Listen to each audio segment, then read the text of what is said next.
नमस्कार जैन विद्यार्थी मित्र हो. उच्च न्यायालयाच्या 2228 पदासाठी गट क आणि गट ड ची देखील पदं आहे. तर याच्यासाठी पुढच्या काही दिवसांमध्ये जाहिरात तुम्हाला दिसणार आहे. अशामध्येच जे विद्यार्थी अगोदरपासून या भरतीची तयारी करणार आहेत तर त्यांचे चान्सेस जे आहेत ना तर ते चांगले असू शकतात. अशामध्ये आता आपल्याला लिपिक संवर्गातील सर्वात जास्त पदं जे आहेत तर ते पाहायला मिळणार आहे. तसेच 5 जानेवारीला हायकोर्टाच्या 5223 पदासाठी देखील लिपिक पदासाठी लिपिक टंकलेखक पदासाठी देखील जे आहे ना तर ती एक मोठी काय म्हणता येईल की जाहिरात जी आहे तर ती येणार आहे. 100% ती जाहिरात जी आहे तर येणार आहे. म्हणजे ते 5,500 आणि हे जवळपास 2,500 आणि ते 5,000 जवळपास 7,500 जे आहे तर ते पदं हायकोर्टाच्या भरतीचे आहे. अशामध्ये आता इंग्रजी हा विषय जो आहे तर तो चांगला स्कोरिंग आणि मार्क्स देणारा विषय आहे तुमचा गणित बुद्धिमत्तेनंतर. कारण गणित बुद्धिमत्ता हे तुम्हाला 40 मार्काला आहे आणि इंग्रजी त्यानंतर तुम्हाला 20 मार्काला आहे. आता इंग्रजी विषयाची तयारी कशी करायची, इंग्रजीमध्ये नेमकं काय काय विचारलं जाणार आहे, परीक्षेमध्ये काय काय विचारणार आहे हे आपण आजच्या व्हिडिओमध्ये पाहणार आहोत. सिलेबस डिकोड जो आहे तर ते पाहणार आहोत. संपूर्ण विश्लेषण आणि तयारी कशी करायची याची detail A to Z step by step मार्गदर्शन तुम्हाला करणार आहे. जर तुमचं आताच ग्रॅज्युएशन झालेलं असेल किंवा चालू असेल, शेवटच्या वर्षात असाल आणि तुम्ही टायपिंग टेस्ट दिलेली असेल तर हा व्हिडिओ पूर्णपणे पहा. हे तुमच्यासाठी नोकरीचं, सरकारी नोकरीचं एक दालन उघडं करणारा हा व्हिडिओ असू शकतो. तत्पूर्वी आपली ही या भरतीच्या संदर्भामध्ये आपली बॅच जी आहे ती देखील लॉन्च केलेली आहे. स्पेशल न्यायालय भरती बॅच आहे. न्यायालयाचा जो परीक्षा पॅटर्न आहे तर तो वेगळा आहे. इतर बाकीच्या परीक्षांमध्ये त्याचं पॅटर्न जे आहे तर ते वेगळं आहे. वेगवेगळे विषय आहेत. आपल्या न्यायालय भरतीसाठी वेगळे पॅटर्न असतात. तर त्या अनुषंगाने आपण काय केलेलं आहे की ही एक बॅच जी आहे तर ती सुरू केलेली आहे. 999 रुपयामध्ये व्हॅलिडिटी याची 12 महिन्याची आहे. यामध्ये स्वतः आता संभाजी सर मॅथ रिझनिंग येणार आहे, विकास सर तुम्हाला मराठी आहे, ऋतुजा मॅडम आहेत, देन बागुल सर आहे, मी स्वतः तुम्हाला इंग्रजी आणि कम्प्युटर ही 2 विषय शिकवणार आहे. म्हणजे तुमची 30 मार्काची तयारी जी आहे तर ती मी करून घेणार आहे.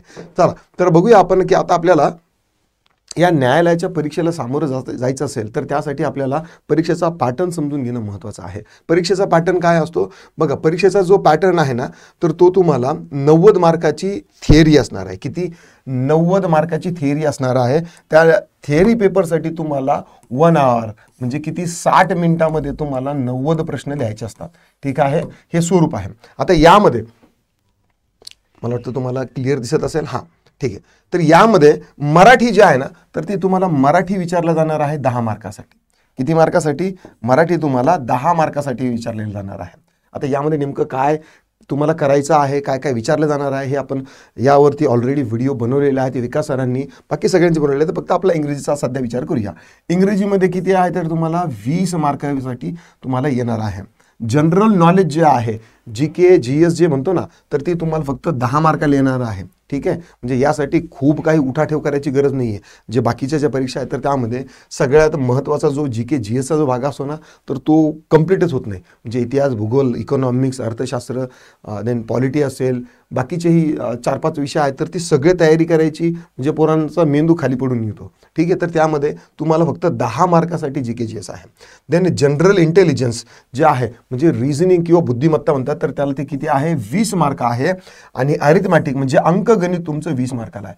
म्हणजे गणित जो आहे तो तुमचा किती 40 मार्काचा विषय आहे.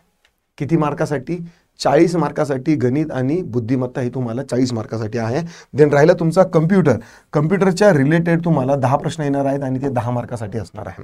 असा टोटल तुमचा हा जो सिलेबस आहे 90 मार्कासाठी असणार आहे. तुमच्या यापैकी इंग्रजीची 20 आणि इंग्रजी आणि कम्प्युटर हे जे 30 मार्काची तयारी आहे तर हे आपण करणार आहोत. आणि संभाजी सर तुमची 40 मार्काची करणार आहात. 40 आणि 30 जे आहे तर ते 70 मार्क जे आहेत तर ते तुमचे कंपल्सरी म्हणजे एकदम अप्रतिम होणार आहे. लवकरच आपले यावरती डेमो सेशन पण होणार आहे. 5 दिवसाचे डेमो सेशन जर तुम्ही अटेंड केले, कोर्स तुम्ही जॉईन करा नका करू पण मी प्रॉमिस आणि गॅरंटी सांगतो की तुमचे 30 मार्क जे आहेत 30 मार्क तुमचे या 5 दिवसाच्या डेमो सेशनमध्ये झालेले असणार आहे. मग त्यामध्ये आपले सगळे विषय त्यामध्ये येणार आहे ना. आता 90 मार्काचा तुमचा पेपर झाला नंतर 20 मार्काची तुमची टायपिंग टेस्ट होणार आहे. काय होणार आहे?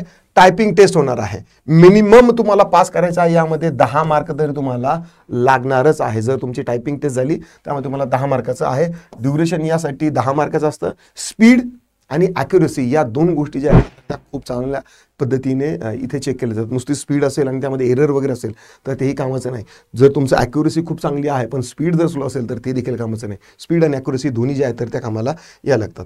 ठीक आहे. आणि तिसरा जो पार्ट आहे तो वायवा वोसी, म्हणजे मिनिमम पासिंग मार्क जे आहे तर यामध्ये 16 लागतात. वायवा वोसी म्हणजे काय, तुमची मुलाखत. ठीक आहे. काय होणार, मुलाखत होणार. ठीक आहे. मुलाखतीमध्ये तुम्हाला तुमचे डॉक्युमेंट व्हेरिफिकेशन वगैरे बाकीच्या सगळ्या गोष्टी विचारल्या जातात आणि त्यामध्ये तुम्हाला 40 मार्कासाठी विचारलं जातं. म्हणजे आता टोटल तुमचा 150 मार्काचा पेपर आहे. 40 मार्कासाठी तुमचा मुलाखत, 20 मार्काची तुमची स्किल टेस्ट, 40 आणि 20 60 आणि हे जे आहे तर हे 90, म्हणजे असा तुमचा 150 मार्काचा हा पेपर आहे. हा लिपिक संवर्गासाठी. न आता आपण जर पाहिलं, ठीक आहे, कुठल्या याच्यासाठी की हा मिनिट, गट क आणि गट ड ची जी पदं आहेत ना तर त्यांचा जो पेपर असणार आहे तर तो असतो 50 मार्कासाठी. किती मार्कासाठी, 50 मार्कासाठी पेपर असणार आहे. 50 मार्क्ससाठी पेपर असतो. जसं की माळी झालं, बाइंडर झालं. ठीक आहे.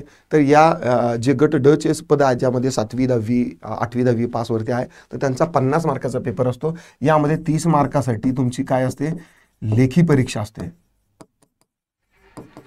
लेखी परीक्षा असते. यामध्ये 5 मार्क तुम्हाला मराठीचे असतात, 5 मार्क तुम्हाला म्हणजे कम्प्युटर वगैरे तर विचारत नाही, 5 मार्क तुम्हाला GK GS चे असतात, 10 मार्क तुम्हाला इंग्रजीचे, 10 मार्क तुम्हाला अंकगणिताचे. अशा पद्धतीने छोटे म्हणजे अगदी फार सोपे बेरीज वजाबाकी वगैरे अशा पद्धतीचे असतात. नंतर 30 मार्क हे झाले, नंतर तुम्हाला 10 मार्कासाठी तुमची टेस्ट असते. जर तुम्ही माळी काम करत असाल तर तुम्हाला माळी काम येतं की नाही, जर तुम्ही सफाई कारागीर असाल तर त्याच्यासाठी येतं की नाही, बाइंडर असाल तर त्यासाठी येतं की नाही, असिस्टंट बाइंडर असेल तर त्यासाठी येते की नाही. तर हे 10 मार्काची टेस्ट होते आणि नंतर 10 मार्कासाठी तुमचे काय होते, मुलाखत होते. काय होते, मुलाखत होते. असं टोटल तुमचा 50 मार्काचा जो पेपर आहे तर तो गट ड च्या ज्यांचं 10वी 12वी किंवा 8वी पास असेल तर त्या विद्यार्थ्यासाठी ही टायपिंग टेस्ट म्हणजे ही स्किल टेस्ट असते. ठीक आहे, टायपिंग टेस्ट नाही. तर अशा पद्धतीने आपण काय करणार आहोत की हा परीक्षा पॅटर्न समजला तुम्हाला ना. आता आपण चालूया क्विकली. आपल्याला या परीक्षेमध्ये इंग्रजीमध्ये नेमकं काय काय विचारणार आहे. 20 मार्कासाठी आपल्याला इंग्रजी आहे तर इंग्रजीमध्ये नेमकं काय काय विचारलं जाणार आहे. तर यामध्ये बघा, सगळ्यात अगोदर तुमचे स्पेलिंग एरर जे आहे ना तर त्यावरती खूप जास्त यावरती काय केलं जातं, फोकस केला जातो. कारण तुम्ही जर प्रिंटिंग मिस्टेक किंवा टायपिंग मिस्टेक तुमच्याकडून झाली तर तुमच्या चुकीच्या आधारे जे निर्णय येणार आहेत किंवा जे काही काय म्हणता येईल की समज निघणार आहे समोर तर ती देखील काय होणार आहे की चुकीची निघणार आहे. म्हणून स्पेलिंगवरती तुमचं सगळ्यात जास्त जे आहे ना तर ते फोकस केलं जातं. 1 नंबरला सांगितलेलं आहे. ग्रामरवरती बघा, ग्रामरवरती तुम्हाला पार्ट ऑफ स्पीच सगळे करायचे आहे. Noun, pronoun, verb, adverb, adjective, then preposition, conjunction, interjection, article हे सगळं करून घ्यायचं आहे.